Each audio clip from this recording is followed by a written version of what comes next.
আছি সব ঠিক আছে? সব ঠিক আছে। আজকে সবাই কামে আইছে? আজকে তো সবাই কামে আছে। কোনো সমস্যা হলে আমারে কই। কারা ফুটছে দেখি দেখি দেখি দেখি।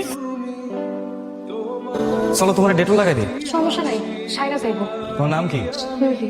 শিরবি কাম করে গোলাপের হয় এটা এমনি ফুল তুলতে হয় বুঝলে এই জায়গায় ধরবা তাহলে আর কাটাবিন না। এই হলো আমাকে সুলতান ভাই, এই যে কি ভালো মানুষ, এর মতো মানুষই হয় না, একদম মাটির মানুষ। এই শিউলি এদিকে আসো। জি আইতেছি। মাথা টায়রা বানাইতে জানো? না। তুমি বানাই তুমি দেখো এই যে এরকম একটা ফুল নিবা এটা কষ্ট দিয়া পরে দিই খুব সুন্দর শিউলি তোমার আমার খুব ভালো লাগে এর জন্য তোমার এত প্রশংসা করি আমার সাথে তুমি অনেক সুন্দর।